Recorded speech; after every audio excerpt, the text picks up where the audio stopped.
Hello all, let us see how to solve this problem. So basically there is a particular type of memory that is given, and the access time and the cycle time are 200 nanoseconds and 200 nanoseconds each. What is the maximum rate at which data can be accessed? So if you see this scenario, basically let us take a processor, okay, and then a memory. So this memory, let us assume as SRAM.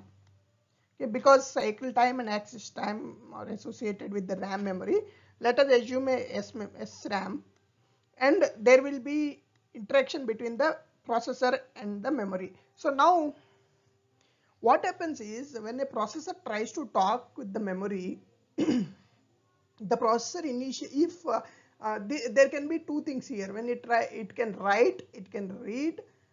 So when it tries to write, it initially sends the data and sends the address, and then the data will be sent later.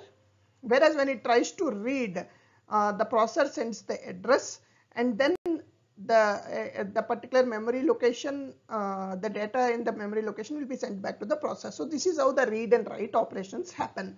Now during these read and write operations, when the processor talks with the memory, it does at a particular rate.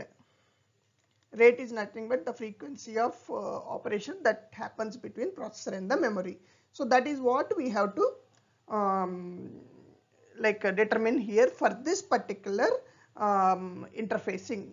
Now this interaction between processor and memory, there will be timings associated. So we will see about the timing, one of the example in the next slide. So before that, let us assume that there is something called access time. In RAM memory, there will be something called access time, and there is something called cycle time. Okay. Now what is the difference between cycle time and access time is, let us assume a processor is trying to write some data to the memory. So now it sends a address, and then it writes the data. So that means the data writing has been completed. Or if you take the read cycle, it sends the address and then it reads back the data. So the time for which the processor sends the data and accesses the location of the memory is called the access time. Now let us assume I am doing a write operation. Write operation 1, I started at 0, and I finished accessing at 1 millisecond. Now after that, let us assume I want to do another write operation, which is WR2. So this will start, so WR1 is you got the data, but there will be some small timeline after which the WR2 starts again, and then it will take 1 millisecond, and again there will be some time after which the next write operation, if required, starts. So this is how the operation happens.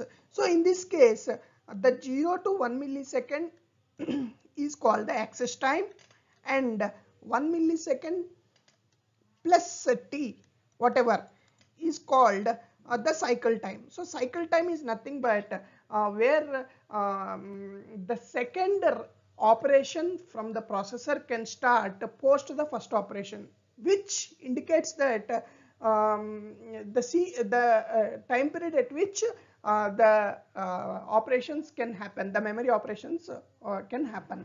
So now that itself indicates that it is the maximum rate at which a processor can access the memory. So now for that, the cycle time is given as 200 nanoseconds. So the rate is nothing but it can access at 200 nanoseconds. So if you want the frequency, this is the time period at which it can access. So if you want the actual rate, it is given by 1 by 200 into 10 power 9. 10 power minus 9, just took it up. So 10 power 7.5. 5 into 10 power 6 hertz, which is nothing but 5 into 10 power 6 operations per second. So with this scenario of access time and cycle time of 200 nanoseconds, the maximum rate at which the processor can talk with memory is 5 megahertz, we can say. That means 5 into 10 power 6 cycles per second. Now just to understand scenario, we just took a snapshot of timings from one of the RAM memory from Cypress. So where you can see here the write cycle has started, and this is nothing but write operation. So the the address has started here, and after which the data is being transferred from the processor, and it ended here. So that means the time from here to here is called the access time, right? If you put it as TA, this is called the access time. That means the time when the actual address has been shared, that means the actual write cycle has started, and the time for which the data has been valid. And after this data has been valid, there is some time for which still the address is kept and the next address starts. So this total time from the starting till the end is called the cycle time, TC. So you can see here TC, after TC there is a which is called the TWC here, which means write cycle. There is another write cycle that is starting. So this is how a access time and the cycle time can be understood. Always the cycle time will be greater than the access time. That's what we understand here. Thank you. Thanks for watching.